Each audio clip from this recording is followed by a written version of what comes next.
President Alex Thompson walked up to the podium. Behind him stood the flags of Earth and all human colonies. His face was calm, but his eyes were hard as steel. Every major news network in the galaxy was watching. Every species would hear his words. "Citizens of the galaxy," he began. His voice was quiet, but it carried clearly. 3 days ago, the Zephyrian Empire attacked human colonies without warning. They killed over 1 million innocent people, men, women, and children who wanted only to live in peace. He paused and looked directly into the camera. The Zephyrian High Command has given humanity an ultimatum. Surrender all our territory or face extinction. They believe we are weak because we are new to the stars. They believe we will break easily. Thompson's voice grew colder. They are wrong. We offered the Zephyrians peace. We offered them trade and friendship. They chose instead to murder our children. Now they will learn something that older species have known for a very long time. When you hurt humans, we do not just fight back. We make sure you can never hurt anyone again. The transmission ended. Across the galaxy, beings of every species felt a chill they could not explain. Within hours, space around human territory began to change. Ships appeared where there had been empty space before, not the small exploration vessels that other species knew about. These were massive warships that dwarfed anything in the known galaxy. Admiral Patricia Hayes stood on the bridge of the UES Thunderstorm. Around her, holographic displays showed the positions of the human fleet. What she saw would have terrified any alien commander. "Ma'am, all fleet groups report ready," said Captain Amy Foster. She commanded the stealth division of the fleet, ships that could not be seen or detected by any alien technology. "How many ships do we have operational?" Hayes asked. 12,743 vessels ready for combat," Foster replied.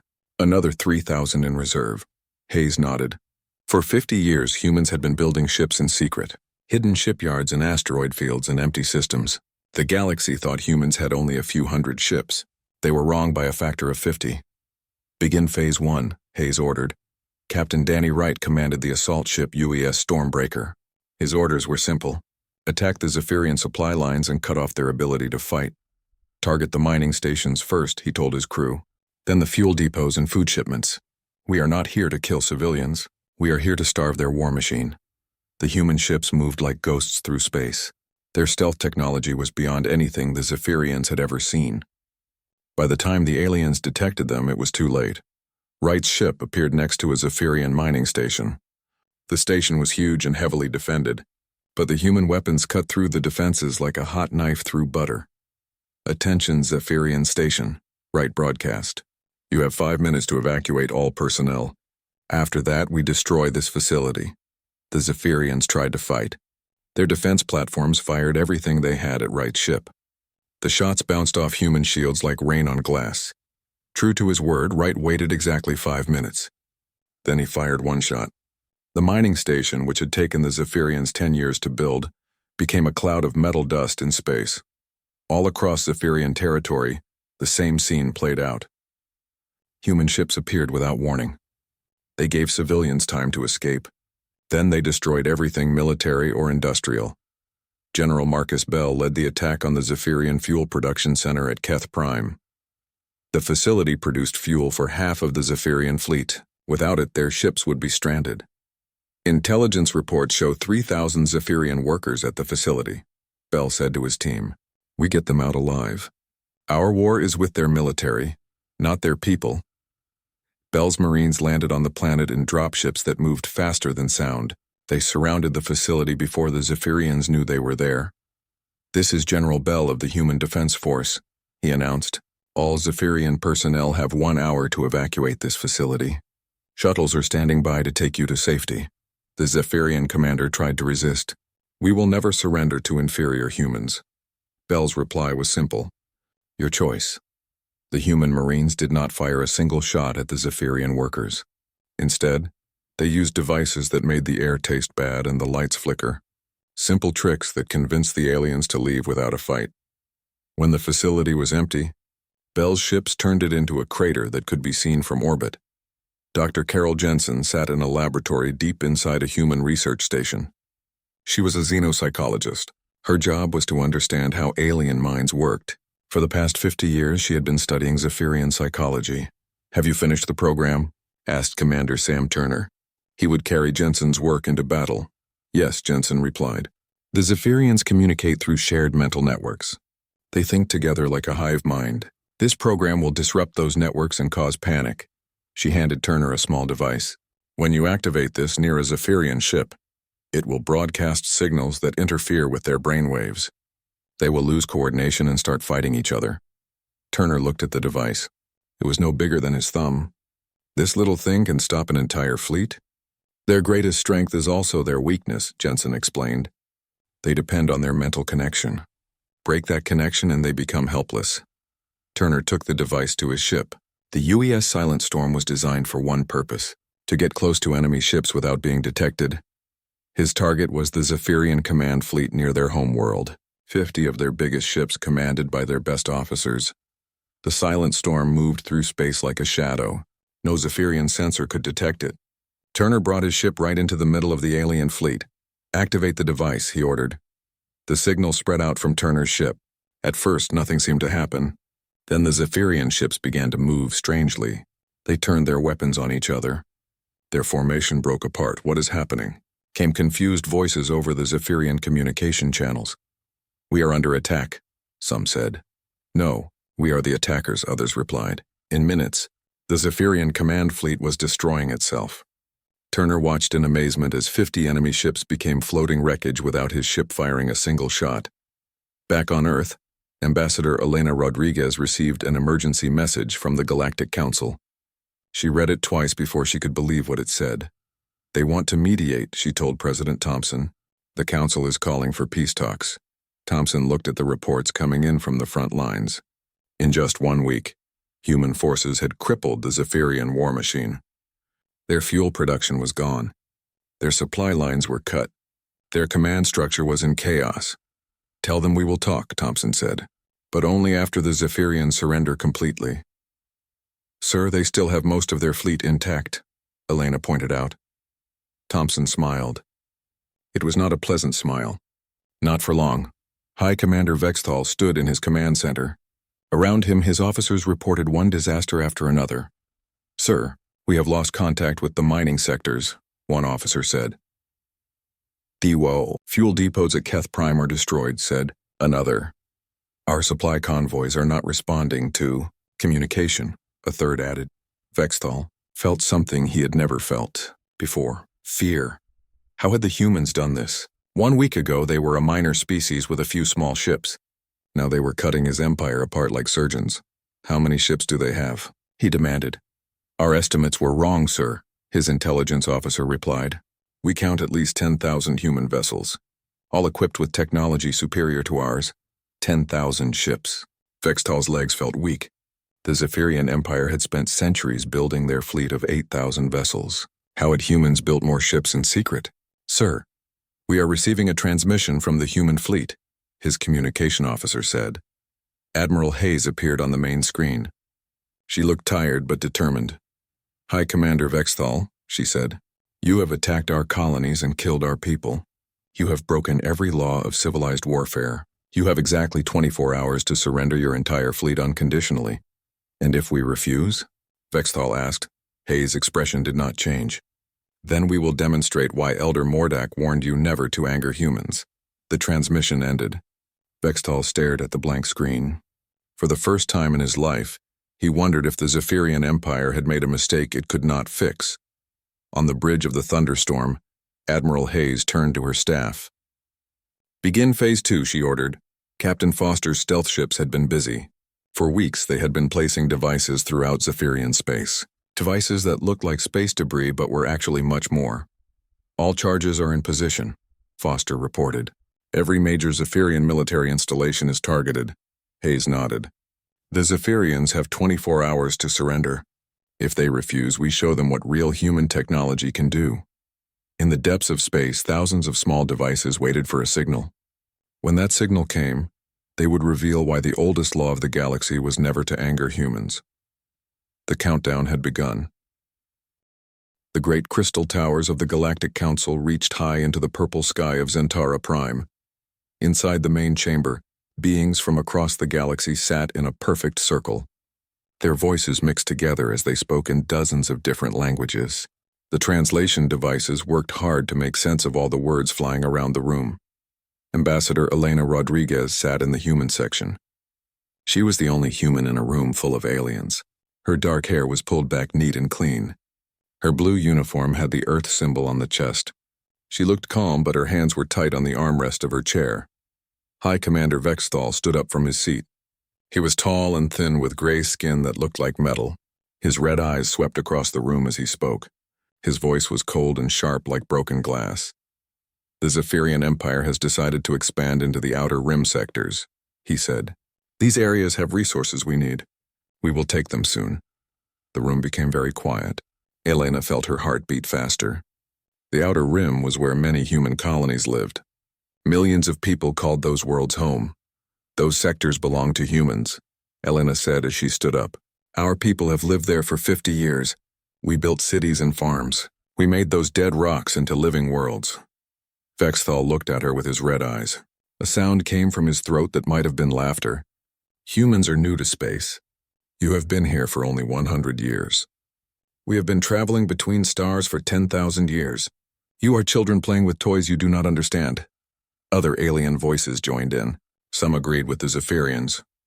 They said humans were too young and too weak to hold so much space. Others stayed quiet and watched. Then a very old voice spoke up. It was deep and rough like rocks grinding together. I would be careful if I were you, Vexthal. Everyone turned to look at Elder Counselor Mordak. He was the oldest being in the council. His species looked like giant lizards that walked on two legs. His scales were black with silver lines. His yellow eyes had seen the rise and fall of many civilizations. What do you mean, old one? Vexthal asked. His voice showed he did not respect the elder. Mordak stood up slowly. His body was old but still strong. There is an old law in this galaxy. It is not written in any book. It is not signed by any government, but every wise species knows it well. What law? Another voice asked. Never anger humans, Mordak said. The words hung in the air like a dark cloud. Many of the younger aliens laughed. Vexthal made that glass-breaking sound again. You speak of myths and fairy tales, old lizard. Humans are weak. They have small ships and few worlds. We could crush them in days. Mordak shook his great head. I have lived for 800 years. I have seen species that thought they were mighty become dust in space. I have watched empires that ruled 1,000 worlds disappear in a single night. And I tell you this, humans are not what they seem. Explain yourself, demanded another council member. The old lizard walked to the center of the room. His claws clicked on the crystal floor. Long ago, before most of your species even learned to make fire, there were others who thought humans were weak. The Cathani Empire was one. They had 10,000 worlds and ships that could crack planets. They met humans when humans had only just learned to travel between stars. Elena listened with wide eyes. She had never heard this story before. The Cathani thought humans would make good slaves, Mordak continued. They attacked human colonies. They killed millions. They thought it would be easy to break human spirit. What happened? Elena asked. The Cathani Empire no longer exists, Mordak said simply. Their worlds are empty. Their ships are floating metal in dead space, and humans rule the sectors where Cathani once lived. Vexthal laughed louder. Old stories to scare children. Where is proof of this great human power? I see only one human ship in our defense fleet. I see only a few human worlds on our star maps. Perhaps that is what they want you to see, Mordak said quietly. The room became very still. Elena felt something cold run down her back. Even she did not know what the elder meant. You speak in riddles, Vexthal said. I deal in facts. Fact 1. Humans have been in space for 100 years. Fact 2. They control less than 50 worlds. Fact 3. Their technology is simple compared to ours. These are not the marks of a strong species. Mordak sat back down. His old body moved like he was very tired. I have given my warning. Do with it what you will. Elena stood up again. The human government asks that you respect our territory. We want peace with all species, but we will defend our people if we must. Vexthal turned his red eyes on her. Your people will bow to the Zephyrian Empire or they will die. We give you 7 days to remove all humans from the outer rim. After that, we take what we want. The meeting ended badly. Aliens left the chamber talking in angry voices. Elena stayed in her seat for a long time. Her mind was spinning with what she had heard. Mordak walked over to her. His yellow eyes looked sad and worried. "Ambassador Rodriguez, may I speak with you?" She nodded. They walked to a quiet corner of the chamber. "Tell your leaders to be ready," he said in a low voice. "The Zephyrians will not wait 7 days. They will attack soon, and when they do, they will learn why the old law exists. What do you know about humans that I do not?" Elena asked. The old lizard looked at her for a long time. "Nothing," he said finally. "But I know what happens to species that break the old law. They disappear." Elena felt scared but also confused. She had lived her whole life as a human. She knew her people were good at solving problems and working together. But she had never seen them do anything that would scare an empire with 10,000 ships. That night she sent a message to Earth. She told them about the Zephyrian threat and the 7-day warning. She also told them about the strange words of Elder Mordak. The reply came back faster than she expected. It was short and simple. Message received. Preparations have begun. Elena stared at the words on her screen. What preparations? As far as she knew, humans had only a few hundred ships and some basic weapons. How could they prepare to fight an empire? But somewhere deep in her mind, she remembered stories her grandfather told her. Stories about human wars on Earth. Stories about what humans did when someone threatened their families. Maybe Elder Mordak was right. Maybe there was more to humans than anyone knew. Captain Jake Morrison stood on the bridge of his ship. The UES Horizon was not a big ship, but it was fast and smart. Jake had been flying between stars for 15 years. He knew space like other people knew their own backyard. "Captain, we are getting strange readings from the edge of the system," said Lieutenant Commander Ryan Davis. He was the ship's tactical officer. His job was to watch for danger. Jake walked over to look at the screens. What he saw made his blood turn cold. Hundreds of ships were moving toward them. The ships were big and dark and moved like metal sharks in the water. "Those are Zephyrian warships," said Dr. Lisa Park. She was the ship's scientist who studied aliens. "I count at least 300 vessels." "They said 7 days," Jake said. "It has only been 2 days since the council meeting." The communication screen lit up. Vextal's face appeared. His red eyes looked happy in a terrible way. "Human vessel, you will surrender now or be destroyed." "This is Captain Morrison of the UES Horizon," Jake said. "We are in human space under galactic law. You have no right to attack us here." "We make our own laws now," Vextal said. "Your people have 1 hour to leave this system. After that, we will show no mercy." The screen went dark. Jake turned to his crew. "Get me a channel to all human colonies." "Emergency frequency." Dr. Park worked at her station. "Channel open, Captain. This is Captain Morrison to all human settlements.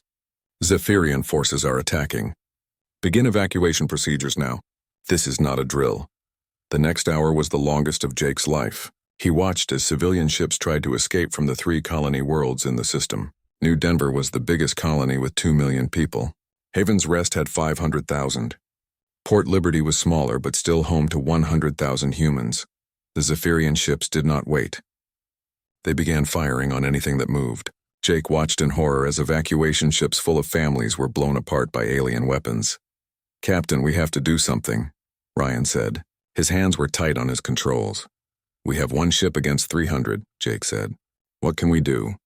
"We can try," Lisa said quietly. Jake made a choice that would stay with him forever. All power to engines. Set course for the Zephyrian flagship. The Horizon raced toward the alien fleet.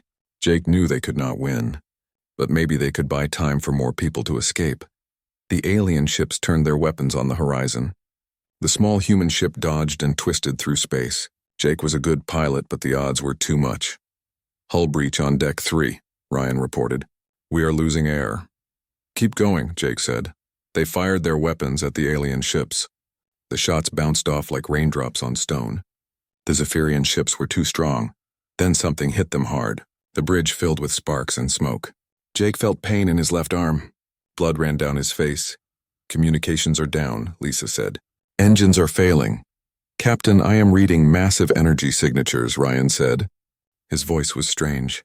"Something big is coming." Jake looked at his screens. What he saw made no sense. Ships were appearing out of nowhere. Not small ships like the Horizon. These were huge ships that looked like metal mountains flying through space. "Where did they come from?" Lisa asked. The new ships had human markings. But Jake had never seen ships like these before.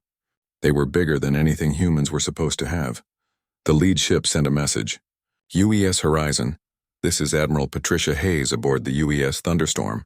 Fall back and let us handle this. Jake knew that name.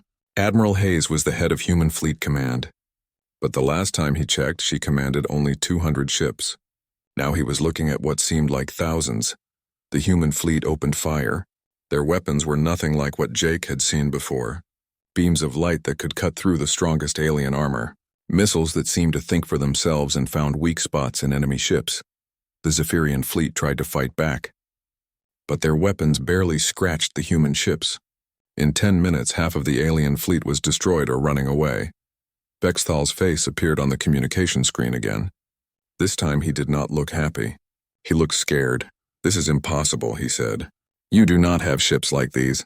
Our intelligence report said humans were weak, a new voice answered him. It was Admiral Hayes. She was a woman in her 50s with gray hair and cold blue eyes. Your intelligence was wrong, she said simply. You attacked our people. You killed our children. Now you pay the price. This is not over, Bextal said. The full might of the Zephyrian Empire will fall on you. We have 10,000 ships. Good, Admiral Hayes said. We were getting bored. The Zephyrian ships that could still fly ran away. They left behind burning metal and the bodies of their dead. Jake's ship was badly hurt but still flying. A rescue ship came to help them. As they were taken aboard the bigger vessel, Jake asked the question that burned in his mind. Admiral, where did these ships come from? I thought we only had a few hundred vessels. Admiral Hayes looked at him with tired eyes. Captain Morrison, there are many things about human capabilities that are kept secret. Things that only a few people know. Things that we hoped we would never have to use. But why keep it secret?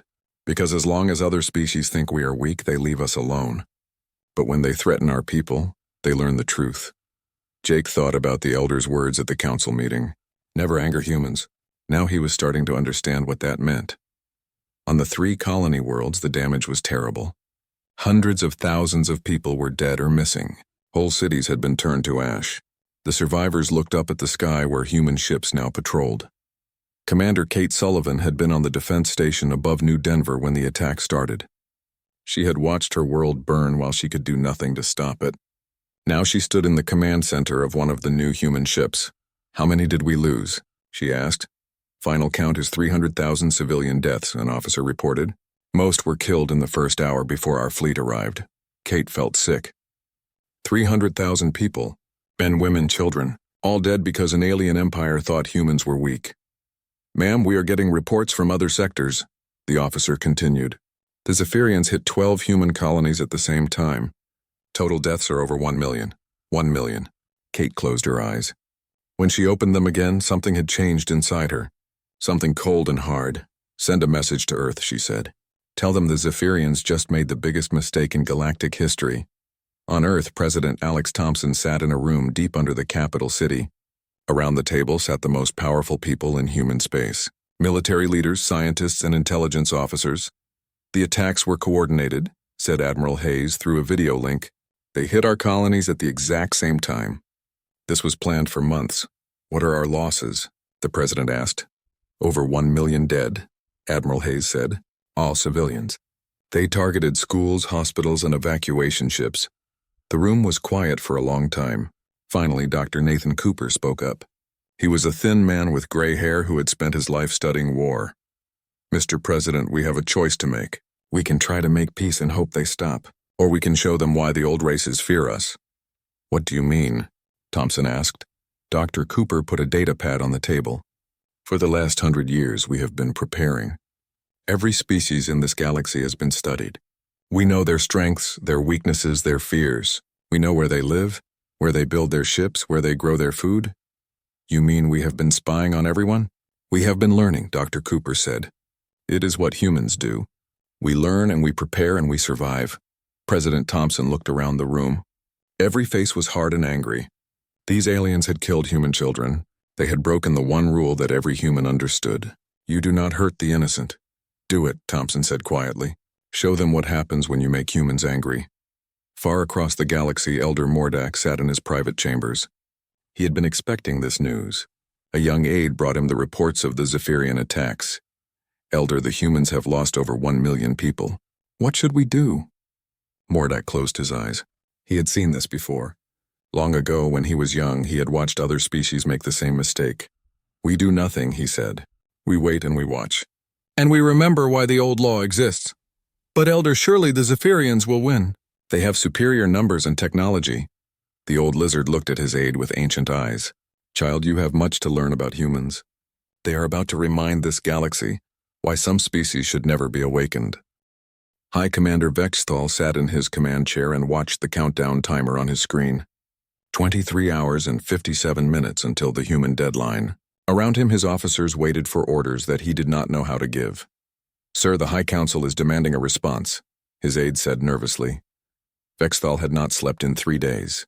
His red eyes were dim and his gray skin looked almost white. Tell the Council that we are still analyzing the situation. The truth was that there was nothing to analyze. In 1 week, the humans had destroyed half of the Zephyrian Empire's industrial capacity. Their ships appeared and disappeared like ghosts.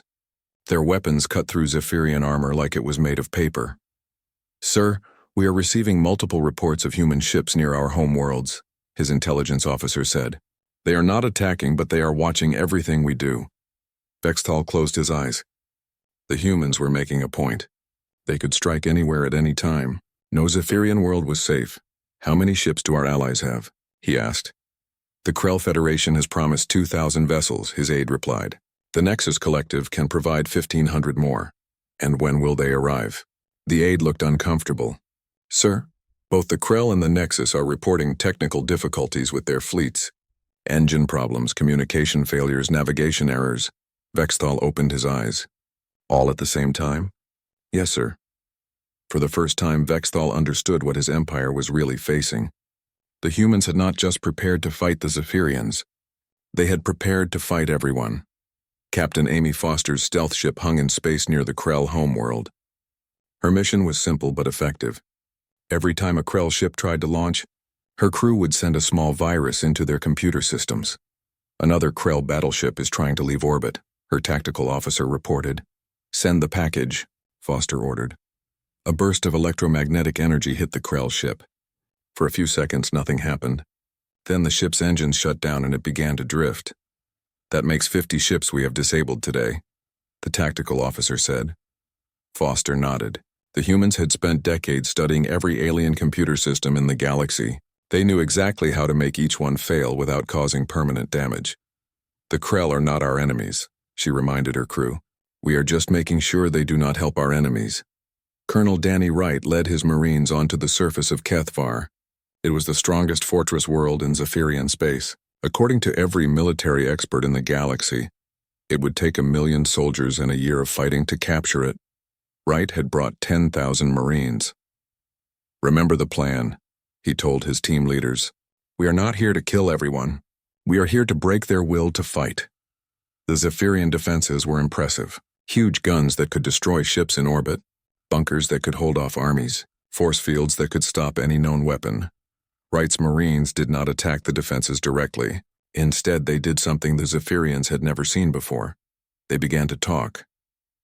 Using loudspeakers and radio broadcasts, the humans began telling the Zephyrian defenders about their families. They described the Zephyrian soldiers' homeworlds, their children's names, their favorite foods. Soldier Kexthor of the 3rd Defense Battalion. Wright's voice echoed across the battlefield. Your daughter Velith just started school on Zephyr Prime. She likes to draw pictures of the purple flowers that grow near your home. The Zephyrian soldier Wright was talking to stopped shooting. How did the humans know about his daughter? Sergeant Morvac, another human voice said. Your wife, Sir Anna, is worried about you. She sends you her love. One by one, the Zephyrian defenders began to lower their weapons. How could they fight against an enemy who knew everything about their lives? Wright's Marines advanced without firing a shot. When they reached the main fortress, the Zephyrian commander was waiting for them. How do you know so much about us? The commander asked. Wright removed his helmet. His face was kind, but his eyes were hard. We know everything about everyone. We have been watching and learning for 50 years. We know which of your soldiers have children. We know who is afraid of heights. We know who misses home. Why are you telling us this? Because we want you to understand, Wright replied. We could have killed you all from orbit. We could have poisoned your air or crashed asteroids into your cities. Instead, we are giving you a choice. Surrender and live, or keep fighting and die. The fortress surrendered without another shot being fired. Dr. Carol Jensen's psychological warfare program was working beyond her wildest dreams. Across Zephyrian space, enemy ships were turning on each other as their mental networks broke down. Admiral Patricia Hayes watched the reports come in from the front lines. "How many Zephyrian ships have we actually destroyed?" she asked. "Less than 500, Captain Foster replied. "Most of their losses are from fighting each other or from accidents caused by system failures." Hayes smiled grimly. "The best victory is the one where your enemy defeats himself." On the Zephyrian homeworld, panic was spreading through the population. News of defeat after defeat reached them every hour. Their mighty empire was crumbling and no one understood how. Vexthal received a final report from his military commanders. "Sir, we have lost contact with 60% of our fleet. The rest are scattered and unable to coordinate attacks." "What about our secret weapons?" Vexthal asked desperately. "The humans found them before we could use them," came the reply. "Our hidden shipyards have been destroyed. Our research stations are offline. Even our communications are being jammed." Vexthal felt the last of his hope die. The humans had not just defeated his empire. They had dissected it like scientists studying a dead animal. Commander Sam Turner received new orders from Admiral Hayes. His mission was the most dangerous yet. He was to take his ship deep into Zephyrian space and capture their High Council. "You want us to kidnap their entire government?" Turner asked over the communication link. "I want you to give them a chance to surrender with dignity," Hayes replied. "If they refuse, then yes, you will bring them back to face justice for their war crimes." Turner's ship, the UES Silent Storm, slipped past dozens of Zephyrian defense fleets. Their stealth technology made them invisible to every sensor the aliens had. The Zephyrian capital was protected by a massive space station with 1,000 guns. Turner's ship flew right through the middle of the defenses without being detected. "Sir, we are in position above the government complex," his pilot reported. Turner activated his ship's communication system. "Attention, Zephyrian High Council. This is Commander Turner of the Human Defense Force. You are surrounded and have no means of escape. Surrender now and you will be treated according to galactic law." The response came quickly. "Humans do not have the technology to reach our capital." "This is a trick," Turner sighed. He had hoped they would be reasonable. "Computer, activate visible mode." His ship shimmered and became visible to Zephyrian sensors. Suddenly, every alarm in the capital city began to sound. "This is impossible," came the panicked voice of a council member. "Your empire is finished," Turner replied calmly. "Your fleets are destroyed or scattered. Your allies cannot help you. Your people are starting to question why you led them into a war they cannot win." For hours, the council debated. Turner waited patiently above their city. He knew they had no choice. Finally, a new voice came over the communication channel. It was old and tired. "This is Council Elder Morthak. We wish to discuss terms of surrender." Turner felt relief flood through him. "I will transport you to my ship for negotiations." "How do we know you will not kill us?" Turner's voice was firm but not unkind. "Because humans do not murder prisoners. We are not like you." One by one, the members of the Zephyrian High Council were brought aboard Turner's ship. They looked around at the human technology with amazement and fear. "Your ships are far more advanced than our intelligence reported," Elder Morthak said. "Our intelligence was designed to be wrong," Turner replied. "We wanted everyone to underestimate us. Why?" Turner looked out at the stars through the ship's viewing port. "Because peace is easier when no one thinks you are dangerous. But when someone forces us to show our true strength, we make sure they can never threaten anyone again." The surrender negotiations took 6 hours. When they were finished, the Zephyrian Empire agreed to give up all claims to human territory, disarm their entire military, and pay compensation for the lives they had taken. But the most important part of the agreement was what the humans did not demand. They did not want Zephyrian worlds. They did not want Zephyrian slaves. They did not want to rule over the Zephyrian people.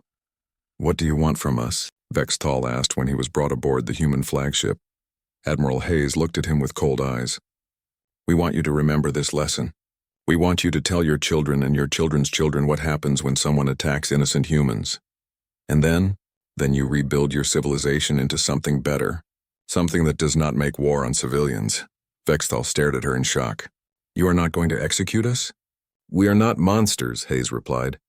We are teachers, and you have just learned the most important lesson in galactic history. The war was over. It had lasted 6 weeks.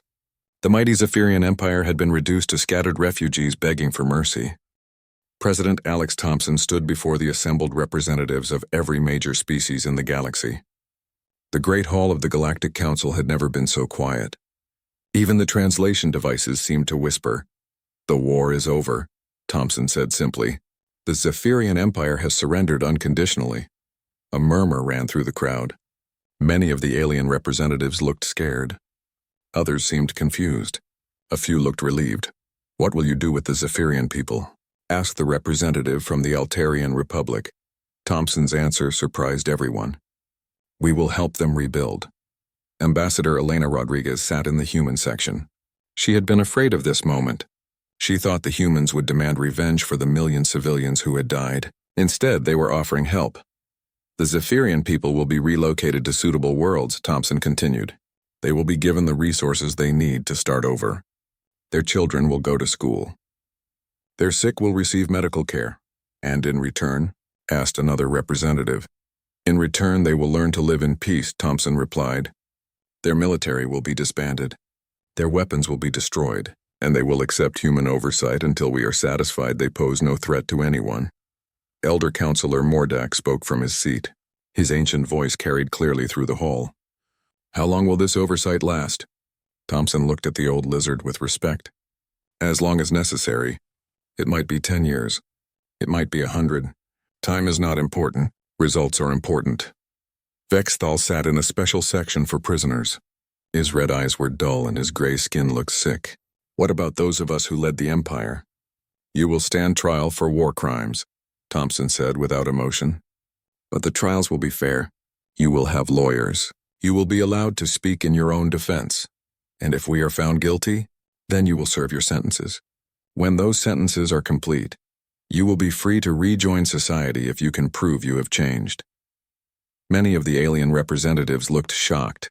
They had expected the humans to execute the Zephyrian leaders or make them slaves. Dr. Susan Bell had been working for months on the rehabilitation programs.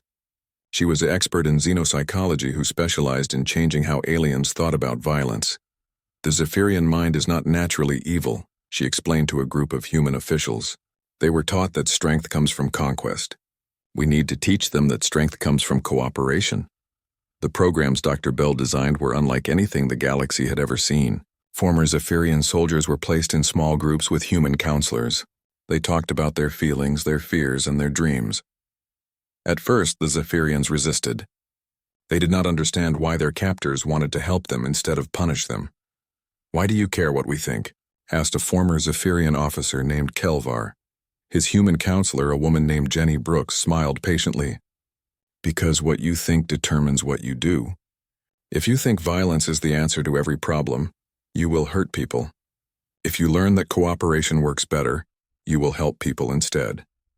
Slowly, the Zephyrians began to change. They learned about human history and how humans had once been violent too. They discovered that the strongest human civilizations were built on helping each other, not conquering each other. Captain Jake Morrison was given a new assignment. He was to command a joint human-Zephyrian crew on an exploration mission. The idea was to show that former enemies could work together. His second in command was Korthek, a former Zephyrian naval officer. At first, the two men did not trust each other. Why should I follow orders from someone whose people destroyed my empire? Korthek asked. Morrison looked at him calmly.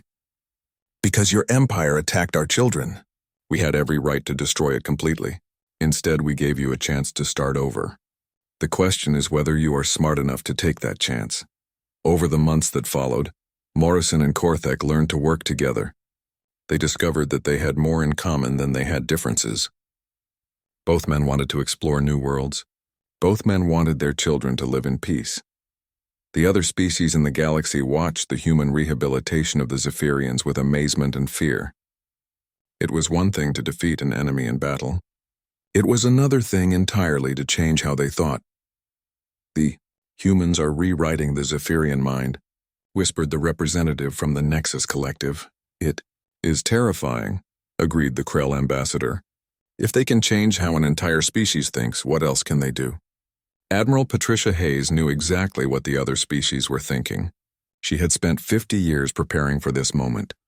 Let them be afraid, she told her staff officers. Fear will keep them from making the same mistake the Zephyrians made. But Hayes also knew that fear alone was not enough.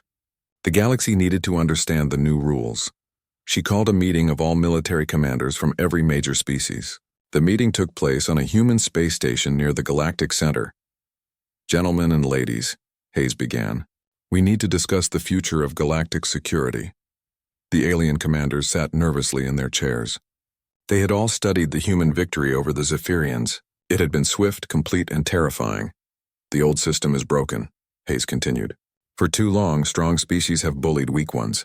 Wars have been fought over resources and territory. Millions have died because no one had the power to stop the killing. What do you propose? Asked General Vexkari of the Altarian Republic. Hayes activated a holographic display. It showed a map of the entire galaxy with human ships positioned at key locations. Humanity will serve as the galactic peacekeeping force, she announced. Any species that attacks civilians will face immediate human intervention. Any government that commits genocide will be removed from power. Any military that threatens innocent life will be destroyed. The room erupted in angry voices. You cannot rule the entire galaxy, shouted the Krell general. Hayes waited for the noise to die down. We are not ruling anyone. We are protecting everyone. Every species will govern itself as it chooses, but no species will be allowed to hurt another. Who gave humans this authority? Demanded another general. Hayes smiled coldly. The same authority that allowed us to defeat the Zephyrians in 6 weeks. The authority of superior force intelligently applied. The implications were clear. The humans had the power to enforce their will on anyone, but they were choosing to use that power to prevent war rather than to conquer. Over the following years, the human protectorate proved its effectiveness. When the Rigel Confederacy tried to invade their neighbors, human ships appeared and stopped the invasion without firing a shot. When civil war broke out in the Vega system, human peacekeepers arrived to separate the fighting sides and negotiate a treaty. Most importantly, when natural disasters struck alien worlds, human rescue ships were always the first to arrive with aid. Commander Kate Sullivan found herself in charge of the human relief effort when plague struck the world of Antares 7. The planet was home to the Trill, a species that had once been allies of the Zephyrians. Why are you helping us? Asked the Trill governor as human medical teams worked to save his people. We supported your enemies during the war. Sullivan looked at the governor with tired but kind eyes. Because you are sick and we can help. That is reason enough. The governor watched human doctors work alongside Trill healers to develop a cure for the plague. He saw human soldiers distributing food to hungry families. He witnessed human engineers repairing water treatment plants damaged by the disease. Your people are not what we expected, he said to Sullivan. What did you expect? Conquerors, oppressors, the kinds of beings who would use their power to take whatever they wanted. Sullivan smiled sadly. We have been all of those things in our past, but we learned that it is better to build than to destroy. It is better to help than to hurt. 10 years after the war, Vexthal was released from prison. He had served his sentence and completed the rehabilitation program. He was a different being than the one who had ordered the attack on human colonies. He requested a meeting with President Thompson, who was now serving his 3rd term in office. Why did you spare me? Vexthal asked. I ordered the deaths of 1 million humans. Thompson looked older and more tired than he had during the war. Because killing you would not bring back the dead, but changing you might prevent future deaths. Do you trust me now? Thompson considered the question carefully. I trust that you understand the consequences of choosing violence. I trust that you will teach others what you have learned. Vexthal nodded slowly. I have a request. What is it? I want to work for the Human Protectorate. I want to help prevent other species from making the mistake I made. Thompson studied the former enemy commander for a long moment. Then he made a decision that would have seemed impossible 15 years earlier. We can always use people who understand the price of war, he said finally. Elder. Counselor Mordak lived to see his 900th birthday. At the celebration, he was asked to speak about the changes he had witnessed in the galaxy. I have seen empires rise and fall, he said in his ancient voice. I have watched species destroy themselves through war and hatred. But I have also seen something new in my long life. He gestured toward the human representatives in the audience.